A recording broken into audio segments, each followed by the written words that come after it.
Hi everyone and welcome to FilmDirt. I just saw a very interesting looking film, Unhinged, with Russell Crowe and Caren Pistorius.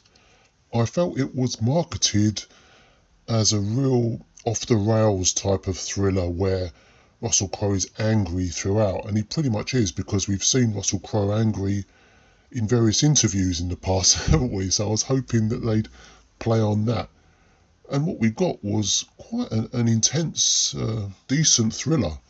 This definitely looks like a return to small movies for Mr. Crowe, who we usually associate with huge movies. It doesn't look like it's cheap. I mean, small doesn't mean cheap. This looks like it's got a lot of investment in it. The car stunts look great. There's some flips and huge crashes. And because it's a road movie, pretty much, a lot of it is set on roads, so we do see a lot of vehicles and chases and all of that choreography, which I guess takes a lot of investment to convincingly portray on film. And I felt it looked convincing to me. It looked like your regular action movie, although it's got quite a short runtime. I thought it was was it less than an hour and a half? That's good in some respects because, you just want films to get on with it. And thrillers like this that have, or should have a point to them, a point to what causes the anger, and then the protagonist trying to overcome that. We can't really dilly-dally around certain things and explore the lore and all that rubbish. Let's just get on with it. And I think an hour and a half is a decent runtime for a short action film like this. The first scene was really interesting. I'm assuming that was his wife and her new husband or new boyfriend that he killed in their own home. And I thought it was really well filmed where we see Russell Crowe's character, who I don't think has a name unless I've missed it. He took on the name of someone else in Rachel's contact list, I felt. That wasn't his, was it? But what the first scene does tell us is that he's killing his wife, because you see the shot where he takes off the ring and throws it in the back, so you instantly know who he's killing. So that's really good storytelling right there, and good direction as well. After establishing Russell Crowe's character, we have to establish Rachel, the victim.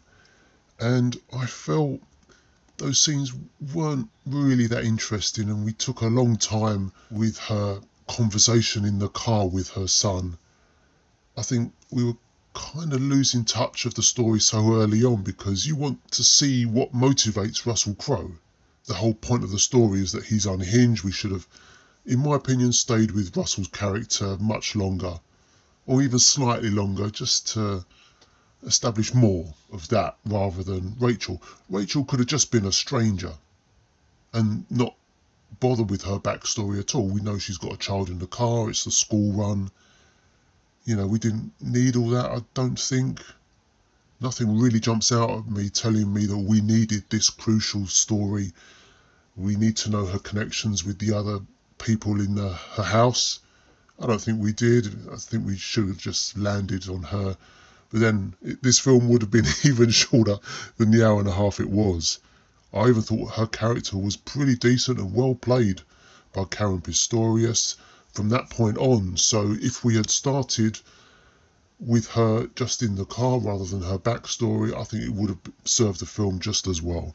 I thought she was really good in her part, really convincing as the victim and trying to keep her son safe as well. Now, as I remarked earlier, this is a kind of road rage movie. It's similar to other films we've seen in the past, like Duel and the awesome Hitcher. Both of those I've yet to cover on this channel, and I'd love to revisit those soon. They're both brilliant. And I do like Russell Crowe. He's got some kind of presence. I know he's got a lot of mass, both in waistline and in status in this film.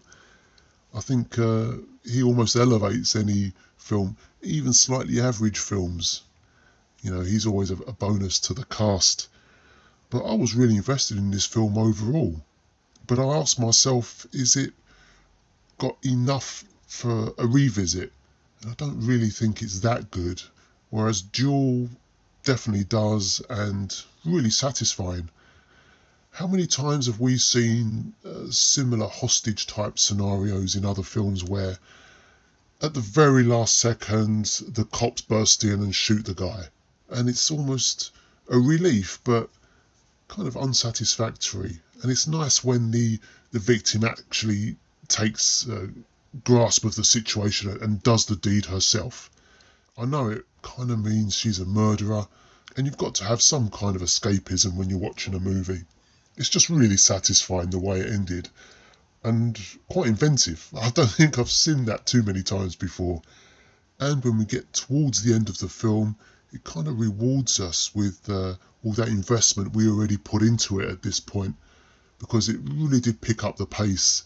It was actually quite exciting. And yeah, it's really far-fetched, and I saw a few other reviews that, you know, kind of marked it down for being a little bit far-fetched. I mean, it's a road rage movie, and, you know, we just expect a few words exchange and then everyone's off on their merry way.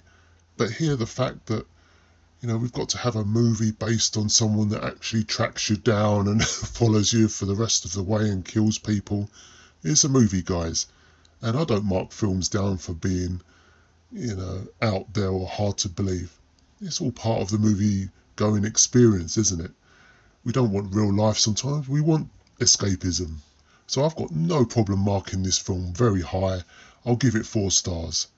As I said earlier, I think it's really good, but just not quite good enough to warrant a revisit. But a one and done, I think, is perfectly serviceable. Russell Crowe is great, and I like when he gets mad. You know, it's almost like the Incredible Hulk, isn't he? You wouldn't want to cross him, and he's really good in this role as well.